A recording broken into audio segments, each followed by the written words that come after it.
الشيطان الرجيم بسم الله الرحمن الرحيم واذكر في الكتاب موسى إنه كان مخلصا وكان رسولا نبيا وناديناه من جانب الطور الأيمن وقربناه نجيا ووهبنا له من رحمتنا أخاه هارون نبيا واذكر في الكتاب إسماعيل إنه كان صادق الوعد وكان رسولا نبيا وكان يأمر أهله بالصلاة والزكاة وكان عند ربه مرضيا واذكر في الكتاب إدريس إنه كان صديقا نبيا ورفعناه مكانا عليا صدق الله مولانا العظيم. الصلاة والسلام عليك يا سيدي يا رسول الله. الصلاة والسلام عليك يا سيدي يا حبيب الله. الصلاة والسلام عليك يا سيدي يا شفيع المذنبين وعلى آلك وأصحابك يا سيدي يا رحمة للعالمين.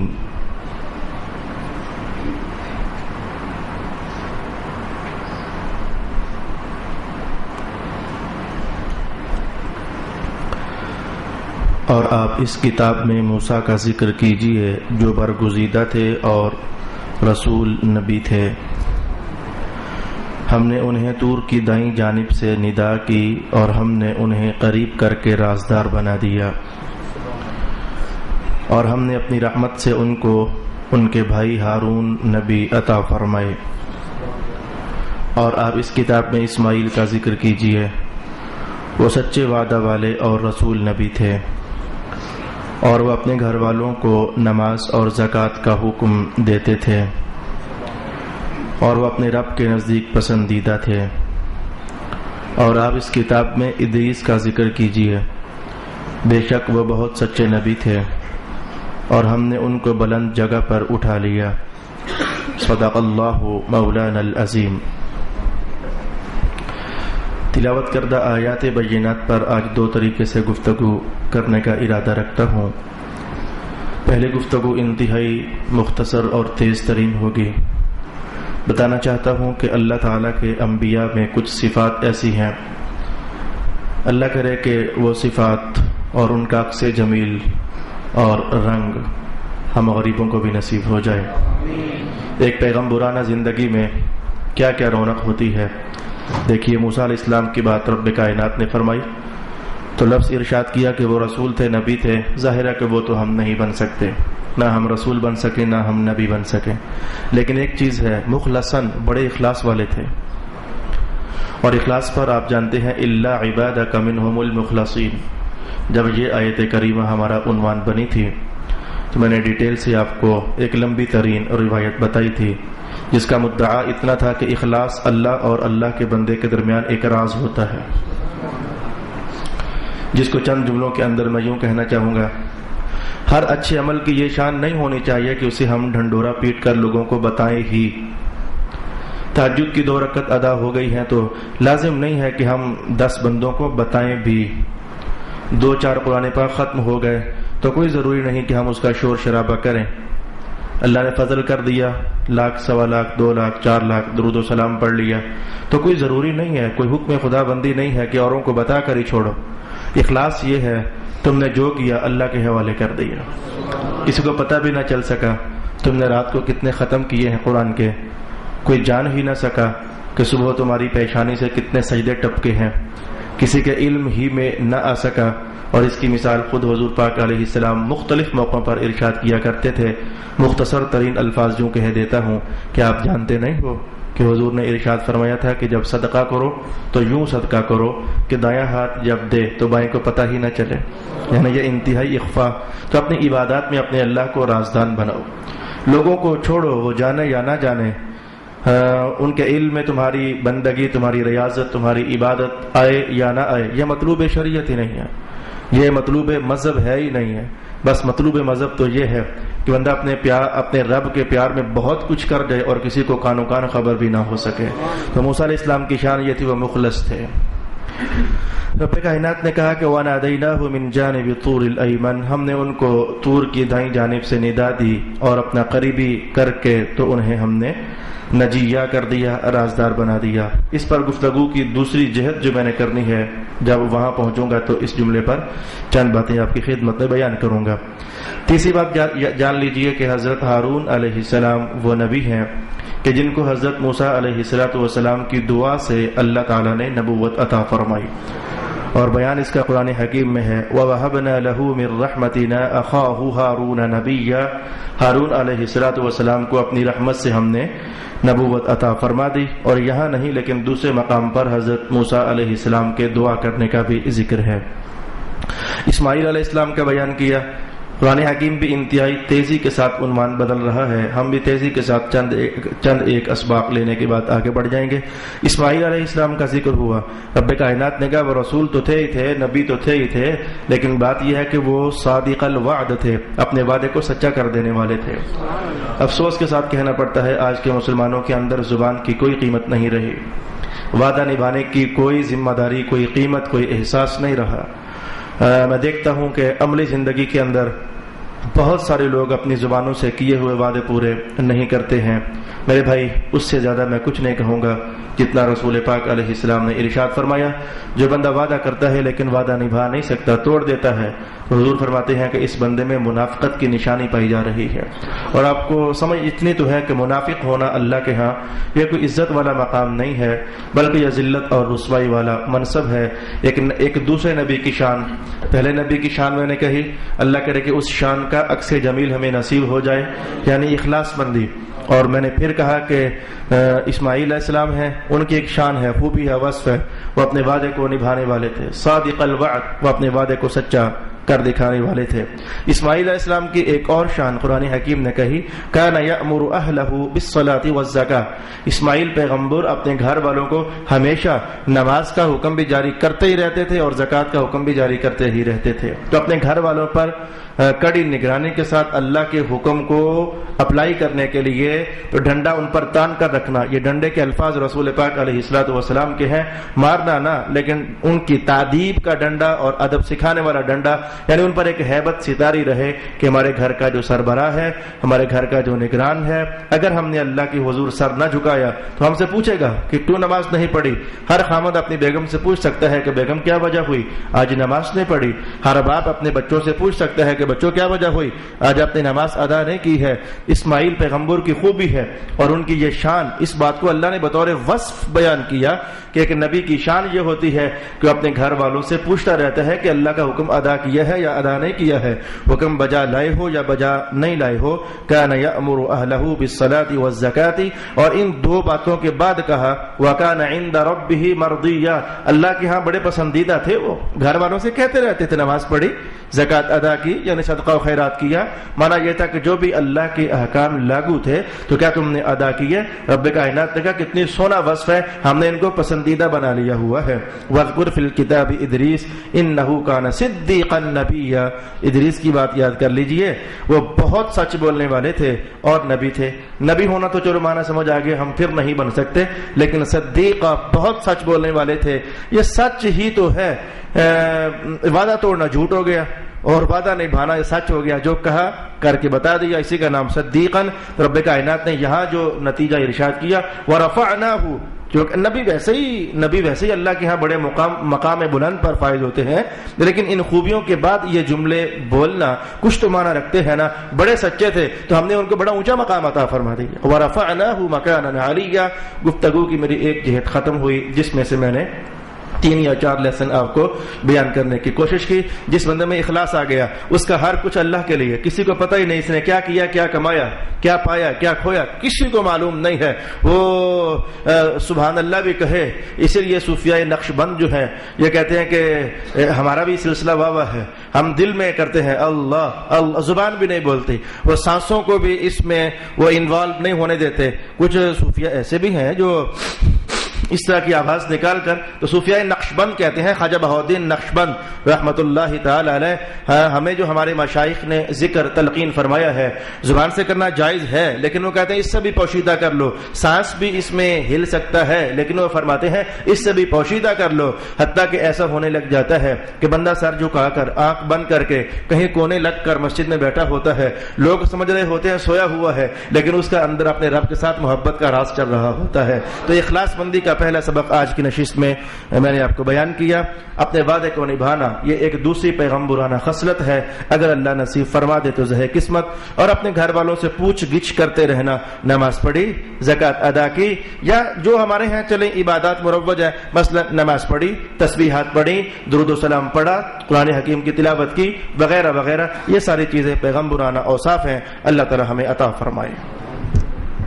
اس وقت میرے ہاتھ میں حضرت امام جلال الدین سیوطی کی الدر المنصور ہے، کچھ راز ہے سربستہ تھے جو میں آپ ہی کی زبان سے آپ کو تلاوت کر کے سنانا چاہتا ہوں۔ اگر میں عربی متن ساتھ تلاوت کروں تو عنوان بہت پھیل جائے گا اور بہت لمبا ہو جائے گا۔ آئیے ہم دیکھتے ہیں کہ حضرت امام جلال الدین سیوطی نے قرآن حکیم کے ان تیز ترین جملوں پر کیا تحقیقات ارشاد فرمائی ہیں۔ ہمارے سامنے پہلا بیان تھا حضرت موسیٰ علیہ السلام کا، تو یہاں تک تو آپ نے سن لیا، آپ نبی تھے، آپ رسول تھے۔ نبی کیا ہوتا ہے، رسول کیا ہوتا ہے، میں کئی بار بیان کر چکا، آج کی نشست میں اس کو بالکل چھیڑنا نہیں چاہوں گا۔ رسول اور نبی میں فرق ہے، میں نے کئی بار بولا بھی ہے۔ آج ہم کچھ آگے بڑھیں گے۔ رب کائنات نے فرمایا کہ وَقَرَّبْنَاهُ نَجِيًّا، ہم نے موسیٰ علیہ السلام کو اپنا قریبی بنا کر تو رازدان بنا لیا۔ یہ جو قریبی بنانا ہے، موسیٰ علیہ السلام کو اللہ تعالیٰ نے اپنا قرب خاص عطا فرمایا۔ اس قرب خاص پر امام جلال الدین سیوطی رحمۃ اللہ تعالی علیہ نے روایت نقل فرمائی۔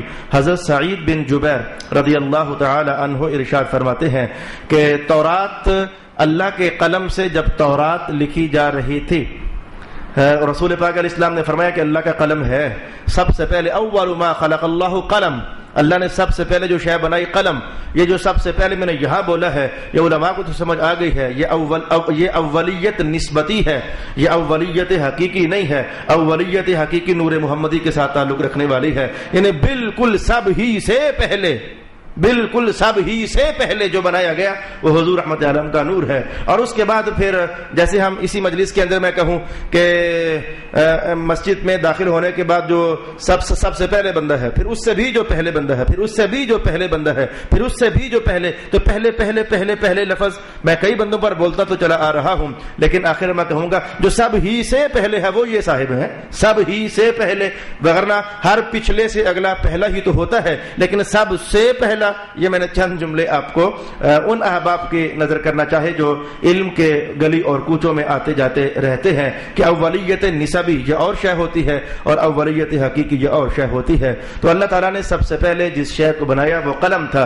تو حضرت سعید ابن جبیر ارشاد فرماتے ہیں کہ وہ قلم جب تورات لکھ رہا تھا اللہ کے حکم سے کہ موسیٰ علیہ السلام پر یہ نازل کی جانی ہے، تو رب کائنات نے جو یہ کہا نا کہ ہم نے موسیٰ کو بڑا اپنا قریبی بنایا ہوا تھا، تو ان کے قرب کا مقام میں آپ کو بیان کرنے لگا ہوں۔ حضرت جبریل امین اللہ کے قلم سے تورات لکھ رہے تھے، کہاں میں بھی نہیں جانتا کہاں، بس یہ کوئی مقام خاص تھا اور قرب خاص تھا۔ بھئی جس بندے کو پتہ ہی نہیں وہ اس سے بڑھ کر کیا بولے گا جتنا حدیث اور روایت کے الفاظ بول رہے ہیں۔ تو حضرت جبریل امین قلم سے تورات لکھ رہے تھے، اور موسیٰ کے مقام قرب کا حال یہ تھا کہ جبریل امین نے اللہ کے حکم سے موسیٰ علیہ السلام کو اپنے ساتھ ہی پیچھے طرف بٹھایا ہوا تھا۔ تو آپ خود فرماتے ہیں کہ جبریل لکھ رہے تھے اور میں وہ قلم کے چلنے کی آواز سن رہا تھا، جبکہ تورات اللہ کے قلم سے لکھا جا رہا تھا۔ میں اس قرب خاص کو بیان کرنے کے لیے ایک دوسری روایت آپ کے سامنے لانا چاہوں گا جسے حضرت امام مجاہد نے نقل فرمایا۔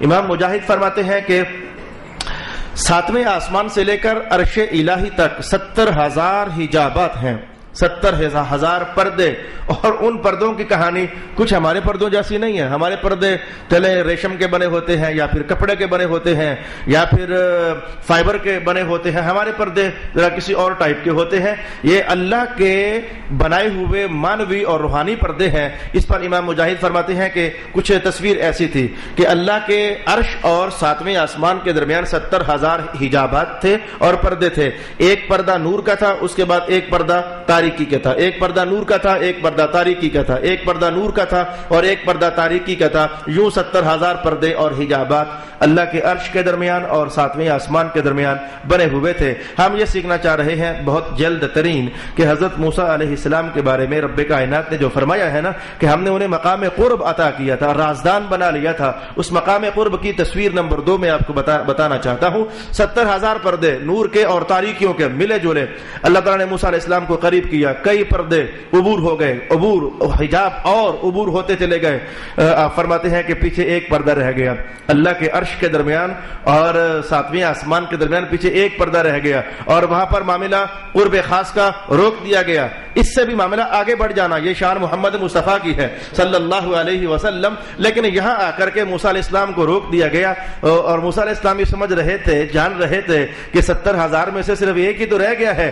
تو آج یہ جملہ بھی میں بطور راز امام سیوطی کی زبان ہی سے پڑھ سکا اور سن سکا. تو آپ نے فرمایا کہ جب ایک پردہ رہ گیا تو طلب زبردست بیدار ہوئی اور اس موقع پر آپ نے یہ جملہ بولا، اس موقع پر آپ نے یہ جملہ بولا ربی ارینی، مولا وہ بھی ہٹا دے میں تجھے دیکھ ہی لوں. وہ جو معروف بنتا ہے جملہ ربی ارینی، مجھے دکھانا تو مولا تو ہے کیسا. یہ اس موقع کی بات ہے. اور حیرت ناک جملہ بتاؤں کہ ادھر موسیٰ علیہ السلام کھڑے طور پر ہی تھے. ویسے موسیٰ علیہ السلام کھڑے طور پر ہی تھے، اس لیے کہ رب کائنات نے جب یہ فرمایا نا کہ آپ دیکھ نہیں پاؤ گے تو ساتھ ہی کہا اچھا ہم اس پہاڑ پر تجلی ڈالتے ہیں. اگر یہ سلامت رہا تو اس پہاڑ پر تجلی ڈلی تو موسیٰ علیہ السلام اس پہاڑ سے بس میں اب یہ نہیں کہہ سکتا کہ نیچے گر گئے، بس بے ہوش ہو گئے اور زمین پر آپ تشریف فرما ہو گئے. تو ادھر مقام یہ تھا کہ لوگ یہ دیکھ رہے تھے کہ کوہ طور پر کھڑے ہیں موسیٰ علیہ السلام اور ادھر رب تعالیٰ فرما رہا تھا مقام قرب میں کھڑے ہیں. اور مقام قرب کا بیان امام مجاہد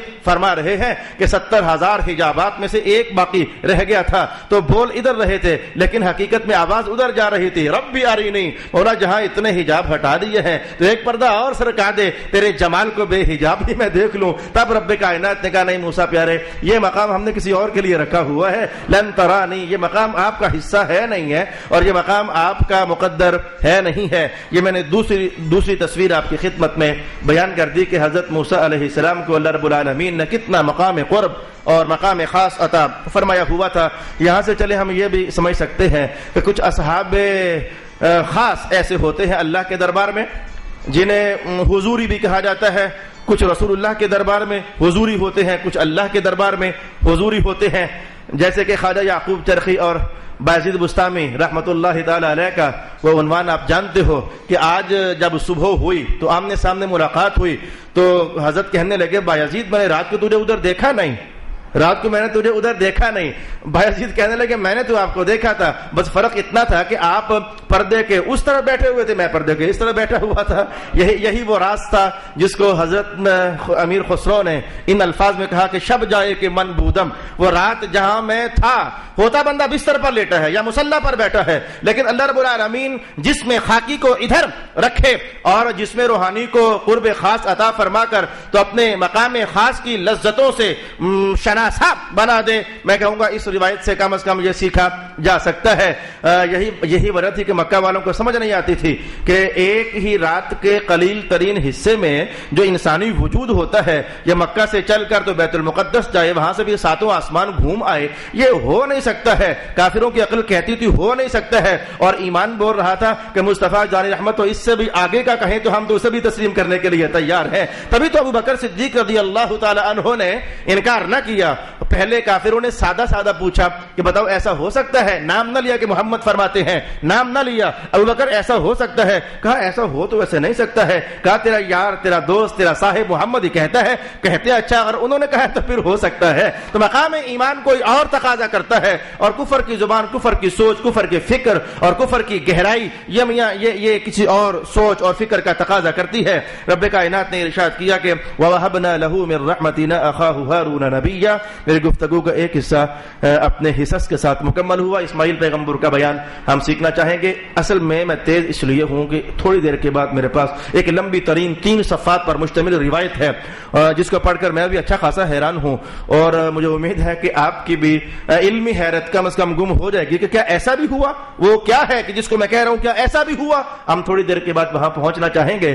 رب کائنات نے اسماعیل پیغمبر کی شان میں ارشاد فرمایا صادق الوعد، وہ اپنے وعدے کو نبھانے والے تھے۔ اس پر میں سب سے پہلے تو حضرت سامورہ بن جندب رضی اللہ تعالی عنہ کی وہ روایت آپ کو سنانا چاہوں گا جو آپ نے حضرت کعب احبار جو یہودیوں کے بہت بڑے عالم تھے، پھر بعد میں اسلام قبول کیا، ان سے آپ نے نقل فرمائی ہے۔ میں وہ چند الفاظ پر مشتمل روایت آپ کو پڑھ کر سنانے لگا ہوں۔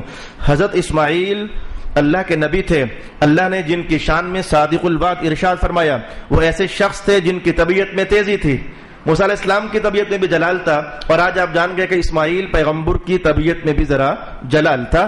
اللہ کے دشمنوں سے ہر وقت جہاد میں مصروف رہا کرتے تھے، اللہ تعالیٰ نے ان کو ہمیشہ دشمنوں پر فتح عطا فرمائی تھی، اور ہر نبی کی شان ہمیشہ یہی ہوتی ہے۔ یہ بات یاد کر لیجئے، کبھی کوئی نبی کافروں کے ہاتھوں ہزیمت کا شکار ہوا ہو اور شکست کھا چکا ہو، تاریخ عالم بتاتی ہے کہ آج تک کوئی نبی کافروں کے ہاتھوں شکست نہیں کھا چکا ہے۔ ہر نبی کی شان یہ ہوتی ہے، آپ کو اللہ نے ہمیشہ دشمنوں پر فتح عطا فرمائی، آپ کفار سے سخت جنگ کرتے تھے، اور اللہ کے معاملے میں کسی ملامت کرنے والے کی ملامت سے ڈرا نہیں کرتے تھے۔ یہ جملہ ہمارے قرآن حکیم کا بھی ہے، لیکن آج میں اس پر بیان نہیں کر پاؤں گا، وگرنہ عنوان کسی اور طرف ہمارا بڑھ جائے گا۔ بہرکیف اللہ کی رضامندی کی خاطر کچھ بھی کہنا ہو تو مت سوچا کرو کہنے والے کیا کہیں گے، جو اللہ کا بنتا ہے بیان وہ لوگوں کو سنا دیا جائے، لوگ بھلے تمہیں غلط کہیں، تمہیں برا کہیں، بھلے تمہارا بیان لوگوں کو ناپسند آئے، یہ ایک نبی کی شان ہوتی ہے اصل میں، کہ اللہ کا پیغام جب غلط لوگوں کو کہتا ہے کہ تم کافر لوگ، تم خود اللہ کے علاوہ 100 بتوں کو ماننے والے لوگ، یہ سب کچھ غلط ہے، سچا خدا ایک ہے۔ اب جو صدیوں سے بتوں کے سامنے سر پھینکنے والے ہوں، اچھا تو ان کو ہرگز نہیں لگتا، وہ برا کہتے اسماعیل پیغمبر کو اور ہر نبی کو، اور فرمایا گیا کہ اسماعیل پیغمبر کی شان یہ تھی کہ جب کافر انہیں برا کہتے تم برا کہتے ہو تو کہے جاؤ، لیکن میں اپنے سچے خدا کا پیغام کہنا چھوڑ نہیں سکتا ہوں۔ یہ مانا کہ وہ اللہ کے معاملے میں ملامت کرنے والے کی ملامت سے ڈرا نہیں کرتے تھے۔ اب ذرا میں رک کر کے کہوں گا، آپ کی شخصیت کا سراپا کچھ ایسا تھا کہ سر ناز عام حالت سے ذرا چھوٹا تھا۔ اسماعیل پیغمبر کا سر ذرا چھوٹا تھا اور گردن میں گوشت ذرا زیادہ تھا۔ ترجمہ نے کہا گردن موٹی تھی، لیکن میں نے ترجمہ کیا کہ گردن میں گوشت ذرا زیادہ تھا، اور ہاتھ اور پاؤں لمبے تھے، یہاں تک کہ آپ جب کھڑے ہوتے تو آپ کی انگلیاں گھٹنوں تک جا پہنچتی۔ آج میں نے کھڑا ہو کر دیکھا تو گھٹنوں سے چند انچ کے فاصلے پر ہمارا ہاتھ پہنچ کر کے رک جاتا ہے، گھٹنوں تک پہنچتا نہیں ہے۔ تو میں نے فیل کیا کہ بس یہ چند انچ کا فاصلہ بنتا ہے۔ تو نارمل روٹین سے حضرت اسماعیل پیغمبر کے بازو اور ہاتھ اور انگلیاں ذرا لمبی تھیں، کھڑے کھڑے ہی آپ کے ہاتھ گھٹنوں تک پہنچ جایا کرتے تھے۔ آنکھیں ذرا چھوٹی واقع ہوئی تھیں، اور ناک جیسے ایک ناک ہوتا ہے بے تحاشا لمبا، جس کو دیکھ کر لوگ تانے مارتے ہیں یہ طوطے کے لفظ بول دیے جاتے ہیں، لیکن ایسا نہیں، ذرا ابھرا ہوا سا ناک تھا، جس کو دیکھ کر کے تو دل بار بار دیکھنے کو کرتا تھا۔ کچھ اس طرز کا آپ کا لمبا اور ابھرا ہوا ناک تھا، اور اونچا ناک کا پھیلا ہونا یہ اور شے ہے، اور ناک کا اونچا ہونا جس کو اعلیٰ حضرت نے کہا اونچی بینی پہ لاکھوں سلام۔ رسول اللہ علیہ السلام کی ناک مبارک ذرا ابھری ہوئی تھی، اور یہ ادب اور شاعری کے ساتھ تعلق رکھنے والے جانتے ہیں کہ یہ تشبیہات اور یہ استعارات اور یہ کنائے کہ محبوب کی گردن کو کیسے تشبیہ دی جائے، محبوب کی آنکھ کو کس کے ساتھ تشبیہ دی جائے، وہ جانتے ہیں کہ ناک کا اونچا ہونا یہ کتنا حسن رکھتا ہے۔ اسماعیل پیغمبر علیہ السلام کا ناک مبارک ذرا اونچا تھا، اور کندھے ذرا چوڑے تھے، اور چوڑے کندھوں کا ہونا یہ بات کسی باڈی بلڈر سے پوچھی جا سکتی ہے کہ چھاتی کا تنا ہوا ہونا اور کندھوں کا ذرا چوڑا ہونا یہ ذرا اندر کی جوامردی کی علامت قرار دیا جاتا تھا۔ تبھی تو ہر وقت جہاد ہر وقت جہاد میں مصروف رہتے۔ اچھا، آپ کی شان ایک یہ بھی تھی کہ آپ اکثر لوگوں کے اندر مل کر رہا کرتے تھے، وہ تنہائیوں میں رہنا یہ آپ کی شان نہیں تھی۔ ہر پیغمبر کو اللہ نے اپنا اپنا مزاج عطا فرمایا، آپ لوگوں میں رہا کرتے تھے۔ میں نہیں جانتا کہ کیا یہی وجہ تھی یا کوئی اور وجہ تھی، لیکن حضور رحمت عالم نے فرمایا ہے دو طرح کے مومن، حدیث کے الفاظ تیزی سے کہوں، دو طرح کے مومن، ایک وہ ہے جو لوگوں سے بالکل الگ تھلگ ہو کر تو جیسے کسی کمرے میں، کسی غار میں، کسی کونے میں، کسی مسجد میں، کسی ٹھیے میں، کسی گھر میں چھپ کر اللہ اللہ اللہ اللہ اللہ اللہ کر رہا ہے، اور فرمایا ایک وہ مومن جو لوگوں کے درمیان رہتا ہے، اللہ اللہ بھی کرتا ہے، بندگی بھی کرتا ہے، لوگ اسے تنگ بھی کرتے ہیں، وہ صبر کرتا ہے۔ تو ان دونوں کا مقابلہ رسول پاک علیہ السلام نے فرمایا وہ جو تنہا رہتا ہے نا وہ نہیں، وہ جو لوگوں کے اندر رہتا ہے میں محمد اسے افضل قرار دے رہا ہوں۔ وہ لوگوں میں رہنا اور پھر ان کے تانے سننا، ان کی باتیں سننا، اور پھر صبر کرنا، اپنے خدا کو بھی راضی رکھنا۔ حضور فرمایا کرتے تھے کہ یہ مومن جو ہے یہ بہت افضل ہے۔ تبھی تو رسول پاک علیہ الصلوۃ والسلام کا لوگوں میں رہنا آپ یہاں سے سمجھ سکتے ہیں کہ مصطفیٰ کریم علیہ الصلوۃ والسلام کے بستر مبارک تک کی باتیں بھی آپ فرما کر گئے تھے کہ ازواج کو لوگوں تک پہنچا دینی ہے کہ محمد مصطفیٰ گھر میں تھے تو کیسے رہا کرتے تھے اور باہر ہوتے تو ویسے ہی آپ کو پتا ہے کہ صحابہ ایک ایک ادا کو کیسے محفوظ کیا کرتے تھے. رسول پاک علیہ السلام کے سر ناس میں داڑھی مبارک میں سفید بال کتنے آئے, صحابہ پاک نے تو انہیں بھی شمار میں لایا ہوا تھا اور عدد میں لایا ہوا تھا. الغرض لوگوں میں رہنا اور پھر ان کے تانوں پر صبر کر کے تو پی جانا, یہ پیغمبرانہ اوصاف میں سے ایک وصف ہوا کرتا ہے.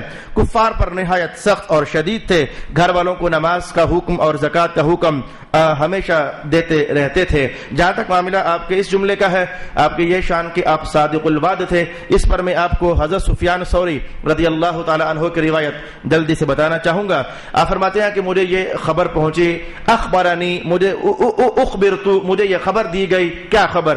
کہ حضرت اسماعیل اپنے ایک دوست کے ساتھ سفر طے کر رہے تھے. سفر طے کرتے کرتے ایک آپ کو شہر میں داخل ہونا پڑ گیا.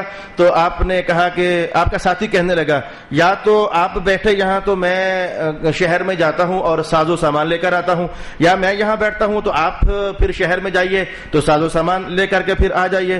اسماعیل پیغمبر کہنے لگے اچھا ایسا کرتے ہیں, میں ادھر بیٹھتا ہوں تو ساز و سامان لے کر آ, میں تیرے آنے تک تیرا انتظار کرتا ہوں. خود یہ جملہ بول دیا, میں تیرے آنے تک تیرا انتظار کرتا ہوں. اللہ رب العالمین نے ایک پیغمبر کی شان ظاہر فرمانی تھی تو ایسا ہو گیا. کیسا ہو گیا؟ آپ کا ساتھی گیا شہر میں, خرید و فروخت کی, بات سے بات نکلی, بندے سے بندہ ملا اور وہ خیال الجھ گیا, توجہ بھٹ گئی اور ادھر سے وہ داخل ہوا اور ادھر وہ گیا اور چلا گیا اور زمانہ گزر گیا اور یاد تک نہ رہا. اللہ نے جیسے بلا دیا ہو ایک پیغمبر کی شان کو ظاہر کرنے کے لیے, مہینہ گزر گیا, 2 مہینے گزر گئے, وہ آیا ہی نہ, اور سال گزر گیا, اور سال گزرنے کے بعد اتفاق سے اس کا اسی شہر میں جو دوبارہ چکر لگا تو جس چٹان پر اسماعیل پیغمبر کو چھوڑ کر گئے تھے آپ ابھی تک ادھر بیٹھے ہوئے تھے. جب آمنا سامنا ہوا تو کہنے لگا, یہ دوست آنے والا کہنے لگا ہے یہ کیا آپ ابھی تک یہاں بیٹھے ہوئے ہیں؟ اسماعیل کہنے لگے میں نے زبان نہیں دی تھی کہ میں تیرے آنے تک یہیں رہوں گا, اور میں یہاں بیٹھا ہوا 1 سال گزر گیا ہے, تو نے ہمیں مشقت میں ڈال دیا ہے. اس وصف جمیل کو رب کائنات نے دیکھا تو قرآن حضور رحمت عالم کے قلب ناز پر اتر آیا, صادق الوعد. دیکھا ہمارا پیغمبر اسماعیل یہ اپنے وعدے کو کس قدر سچا کر دکھانے والے ہیں. دوسری بات میں کہنا چاہوں گا, اسماعیل پیغمبر علیہ السلام وہ پیغمبر ہیں کہ جنہوں نے سب سے پہلے عربی زبان ارشاد فرمائی, عربی زبان بولی. 13 سال کے تھے, آتی پہلے ہی سے تھی, لیکن 13 سال میں باقاعدہ عربی زبان کا ابلاغ آپ نے فرما دیا. تو پوچھا گیا کہ اس آپ سے پہلے لوگ پھر کون سی زبان بولا کرتے تھے؟ تو فرمایا کہ اس سے پہلے لوگ عبرانی زبان بولا کرتے تھے. خود رسول پاک علیہ السلام نے اس کلام سے اس عنوان کو نبھایا اور منکشف فرمایا کہ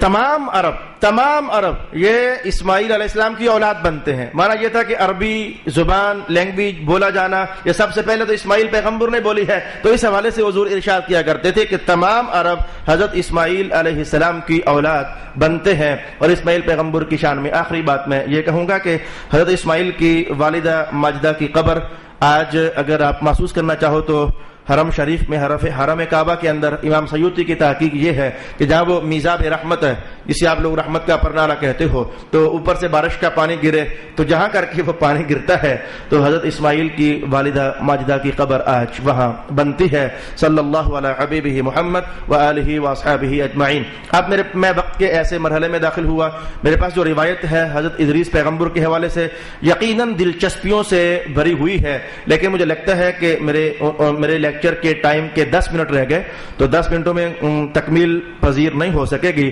تو اگر آپ کی نرم درجے میں رخصت ہو جائے, میں سپیڈ تیز کر لیتا ہوں, لیکن آج کا سبق ہم نبھا ہی لیں تو اگلے لیکچر میں تاکہ اگلی آیات ہم آگے بڑھا سکیں گے. الصلاۃ والسلام علیک یا سیدی یا رسول اللہ وعلی آلک واصحابک یا سیدی یا حبیب اللہ.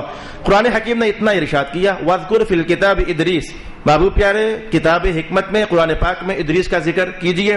انہ کان صدیقا نبیا, بڑے سچ بولنے والے تھے اور نبی تھے, ہم نے ان کو بڑا اونچا مقام دیا. ورفعناہ مکانا علیا, ہم نے انہیں بڑے اونچے مقام تک رسائی انہیں عطا فرما دی. اس پر میں جو الفاظ آپ کے سامنے کہنا چاہوں گا, ان الفاظ کے کہنے سے پہلے 2-3-4 باتیں یہ معلوم کر لیجئے کہ ادریس علیہ الصلوۃ والسلام کپڑے سینے کا کام کرتے تھے, جسے ہم آج ٹیلرنگ کہتے ہیں, درزی ہونا. یہ کپڑے سینے کا فن سب سے پہلے اللہ رب العالمین نے حضرت ادریس علیہ السلام کو عطا فرمایا تھا. اور آپ سے پہلے آپ سے پہلے جو لوگ تھے وہ جانوروں کے چمڑوں کو بس الٹا سیدھا جوڑ جاڑ کر جیسے تیسے بھی تو اپنی شرمگاہوں کو چھپایا کرتے تھے، لیکن فرسٹ آف آل کپڑا کو سینا اور سی کر کے تو زیب تن کرنا، یہ شان یہ ایجاد حضرت ادریس پیغمبر علیہ الصلوۃ والسلام کی ہے۔ اور جب بھی آپ اس دور میں مشین تھوڑی ہوتی تھی، وہ جس بھی شے کے ساتھ وہ ٹانکا لگایا جایا کرتا تھا، تو ادریس پیغمبر کی شان یہ تھی کپڑے سیتے ہوئے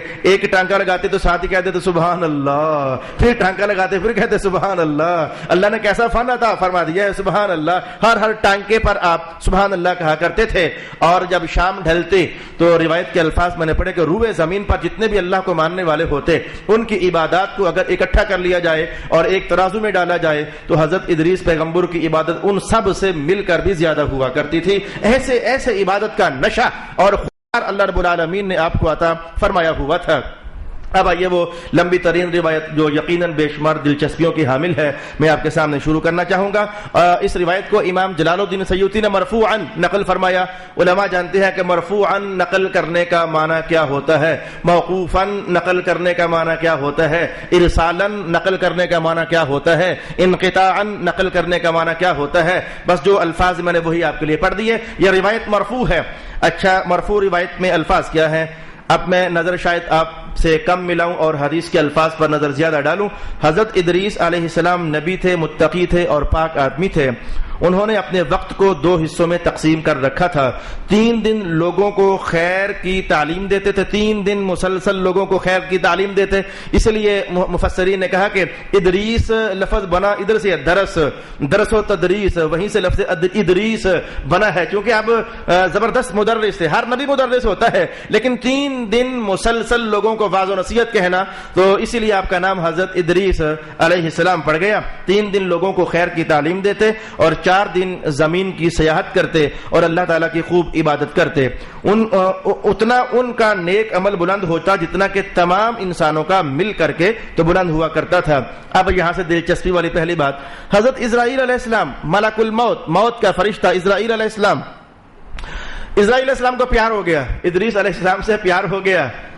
تو جب آپ سیر و سیاحت کے لیے نکلے تو ادھر سے اللہ سے اجازت لی، ملک الموت نے، اسرائیل علیہ السلام نے اللہ سے اجازت لی، اللہ تعالیٰ اجازت ہو جائے تو میں تیرے پیغمبر کے ساتھ نہ کچھ پیار ہو گیا ہے۔ رب کائنات نے کہا جائیے، اجازت لی اور حضرت ادریس کے ساتھ، اور آ کر کے ادھر پھر اجازت لی، اے اللہ کے نبی میں چاہتا ہوں کہ آپ مجھے اپنی صحبت میں اور اپنی معیت میں قبول فرما لیں، میں آپ کے ساتھ سفر طے کرنا چاہتا ہوں۔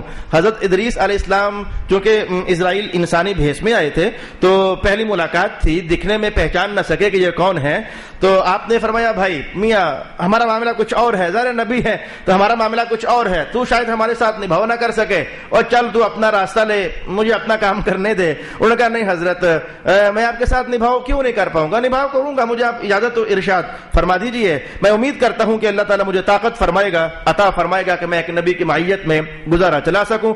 سفر شروع ہو گیا۔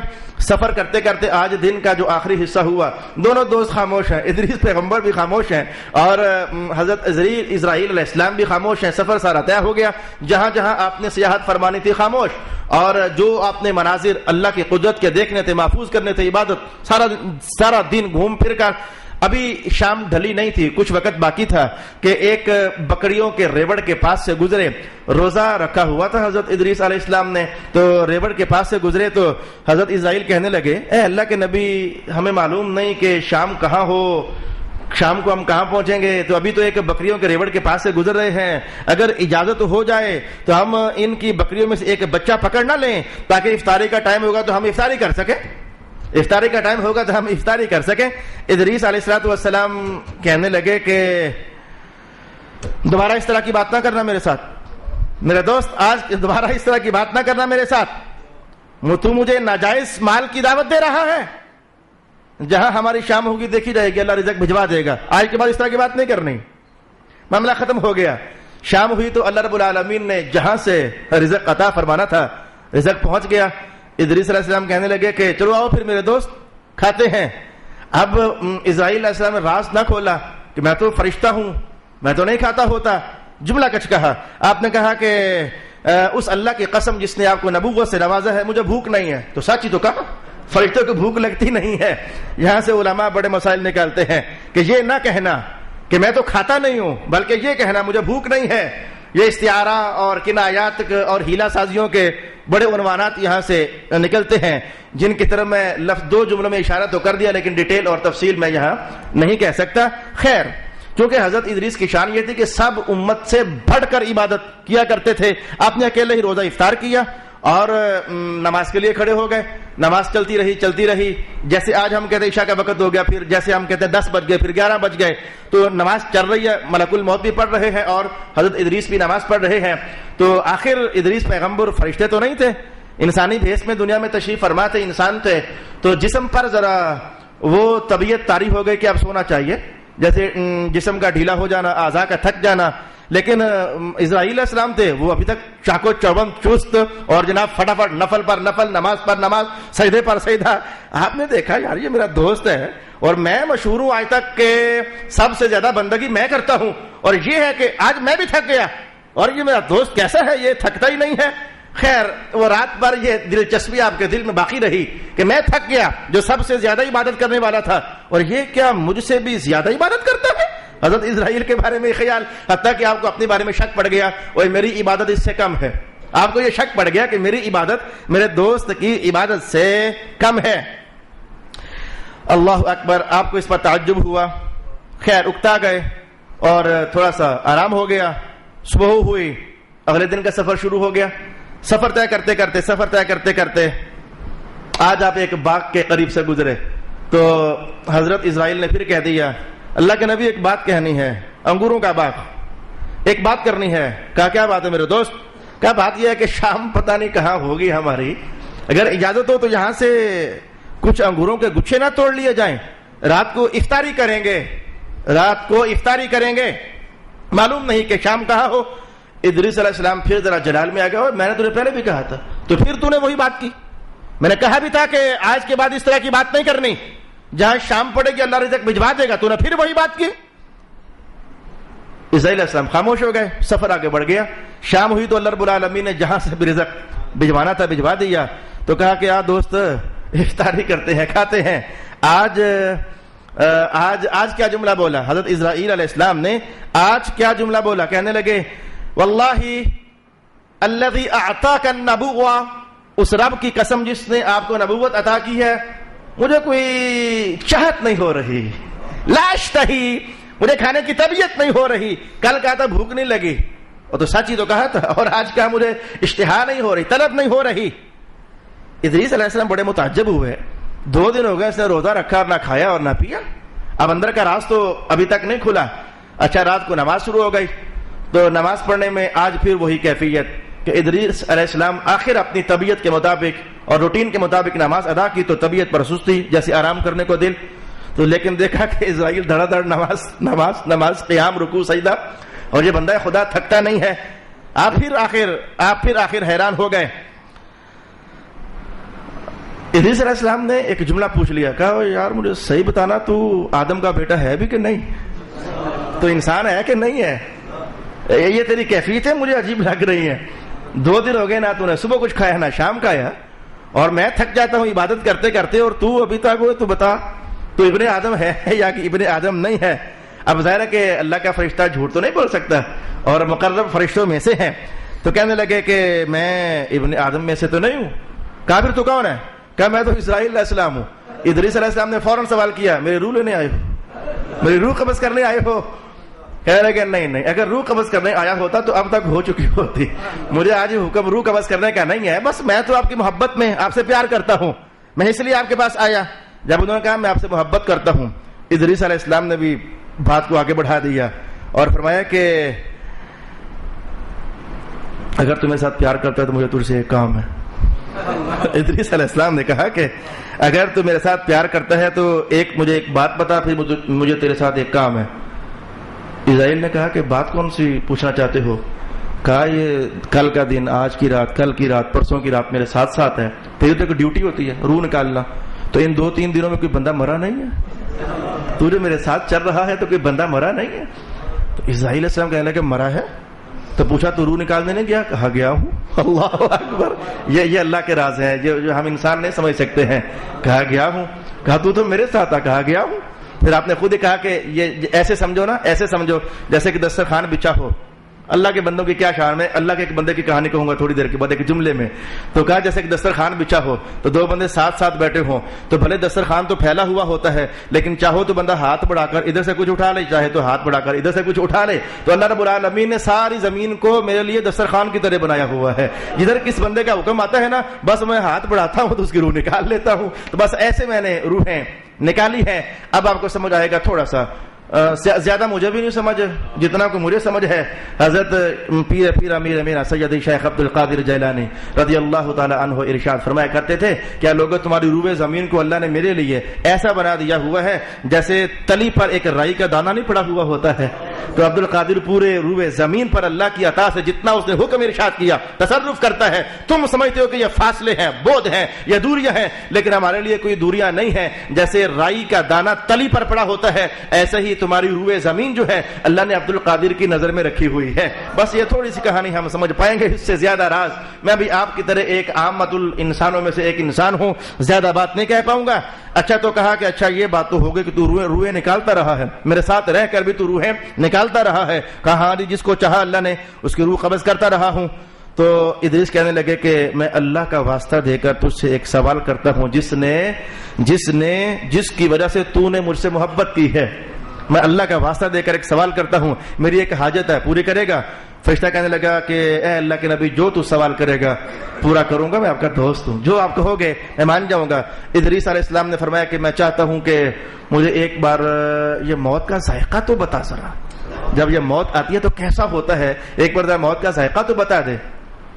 جو میرے سامنے اس وقت روایت ہے اس میں اگلا جملہ نہیں ہے, لیکن ایک دوسری حدیث کے اندر میں نے یہ الفاظ پڑھے تاکہ میں موت کی زیادہ تیاری کروں, موت کا احساس مجھ میں بیدار ہو جائے تاکہ میں موت کی زیادہ تیاری کروں. تو اب یہ معاملہ ایسا تھا کہ یہ تو اللہ کے حکم کے بغیر ہوتا نہیں ہے. اسرائیل کہنے لگا کہ اچھا میں کرتا ہوں کچھ, میں پہلے اللہ سے پوچھ لوں, میں پہلے اللہ سے پوچھ لوں کہ اگر اجازت ہوئی تو میں آپ کی یہ خواہش پوری کر دوں گا. اسرائیل علیہ السلام اللہ کے پاس جاتے ہیں, اللہ تعالیٰ فرماتا ہے کہ بس ٹھیک ہے, جیسے آپ کا دوست کہتا ہے کر لے.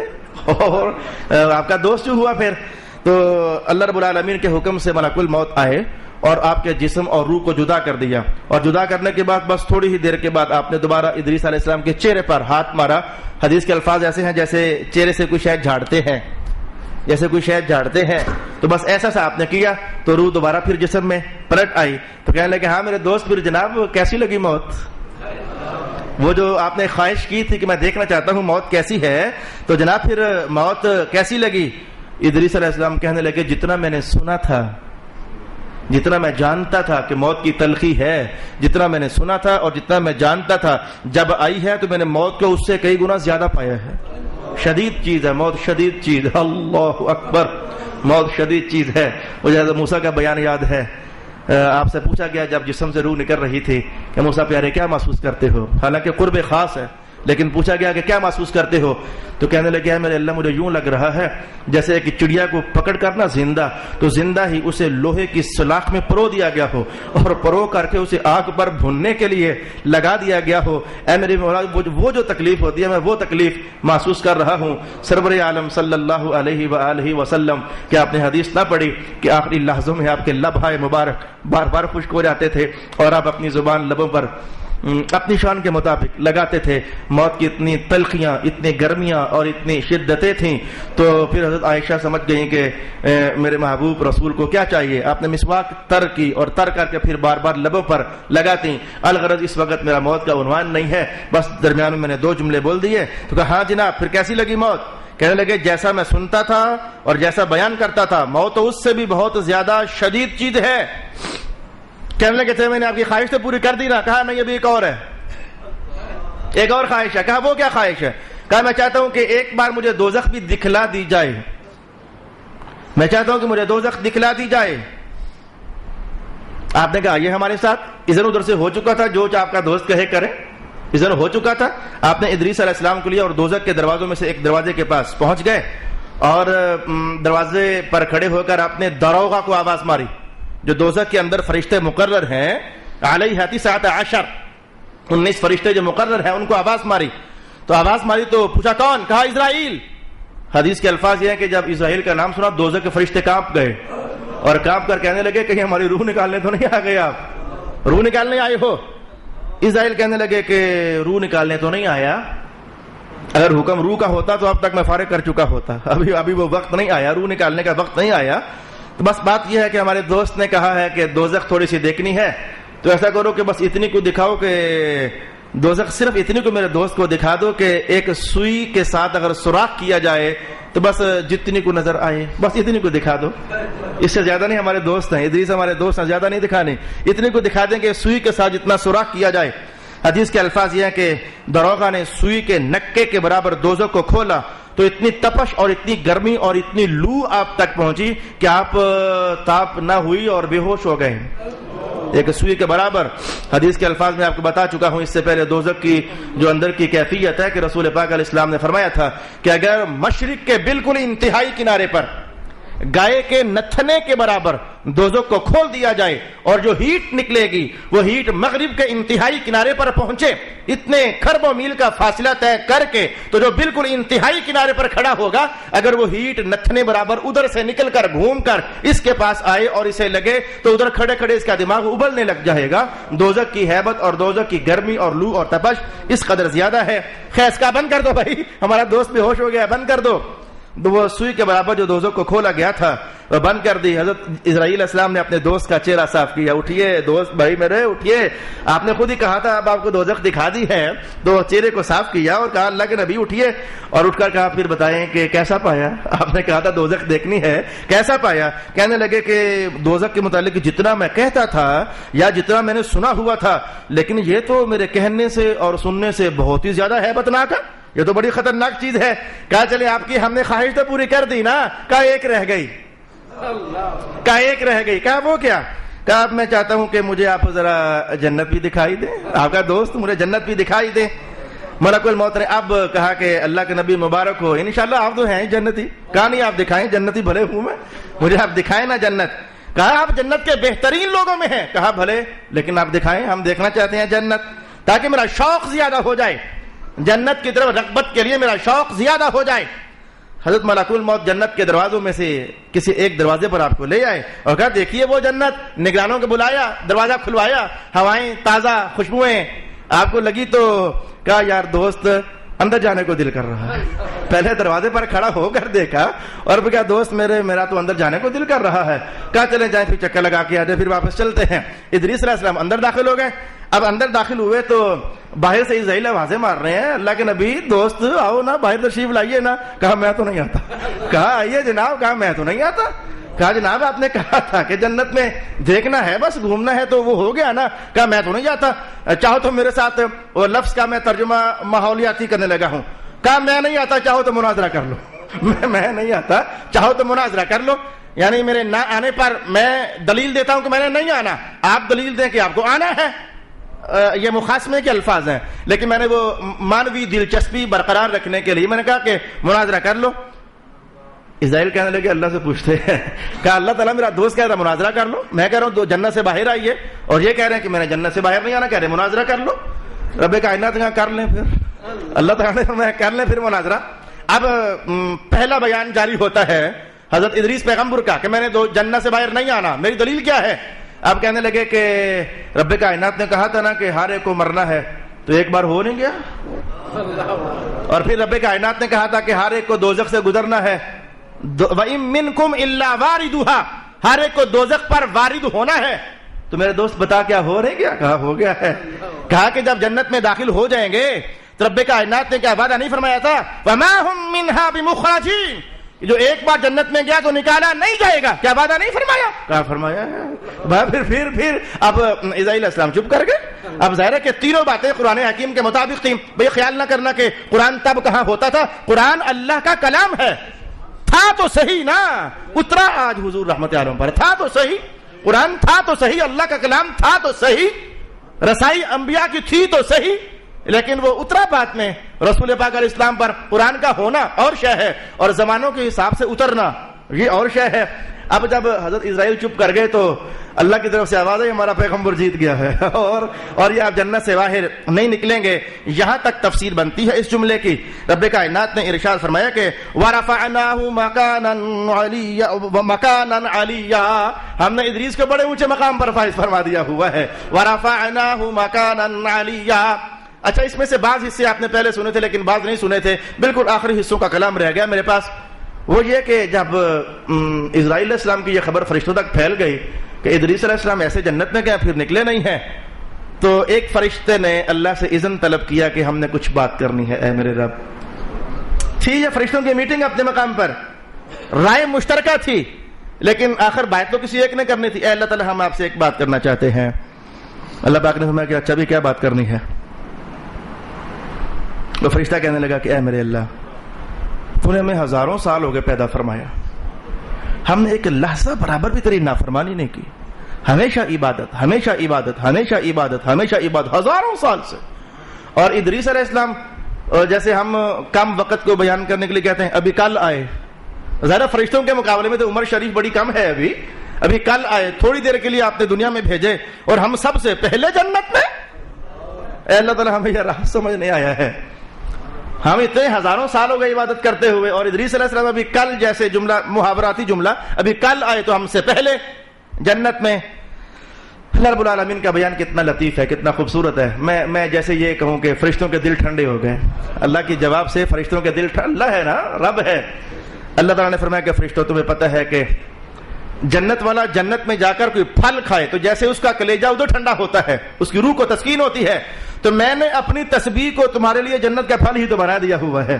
تمہیں بھوک نہیں لگتی, تم نے سیب کھانا ہی نہیں ہے, تم نے وہ پانی پینا ہی نہیں ہے, دودھ تمہاری ضرورت نہیں ہے, تمہیں وہ ساری لذتیں کبھی سبحان اللہ کہنے میں مل جاتی ہیں, کبھی اللہ اکبر کہنے میں مل جاتی ہیں, کبھی الحمدللہ کہنے میں مل جاتی ہیں, کبھی سر جھکانے میں مل جاتی ہیں, کبھی قیام میں وہ لطافتوں کے احساس تمہارے وجود میں اتار دیے جاتے ہیں. تو جس کو ہم نے جس شے کے لیے پیدا کیا, انسانی ضرورت ہے, وہ خوش ہوتا ہے, کھاتا ہے, پیتا ہے, سونگتا ہے, دیکھتا ہے, اس کی روح کو تسکین ہوتی ہے. ہم نے انہیں تو اس لیے جنت میں بھجوا دیا ہوا ہے. اور تمہارا جنت سے اس طرح کا تعلق تو نہیں ہے جس طرح کا تعلق انسانوں کا ہے. تم سبحان اللہ کہو تمہاری یہی جنت ہے, تم الحمدللہ کہو تمہاری یہی جنت ہے, تم اللہ اکبر کہو تمہاری یہی جنت ہے. فرشتوں نے جب یہ جواب سنا تو کہنے لگے اللہ تو نے جو مقام عطا فرمایا ہے ہم اسی پر راضی ہیں, ہم بڑے خوش ہیں, ہم خوش ہیں, سبحان اللہ ہی کہتے رہیں گے, اللہ اکبر ہی کہتے رہیں گے, اور اسی فضیلت پر ہمیشہ شاداں اور فرحاں رہیں گے. اے میرے اللہ تعالیٰ تیرے بندوں نے آج 15 منٹ تیرے گھر میں زیادہ دیے ہیں, ان سب کو جنت عطا فرما دے.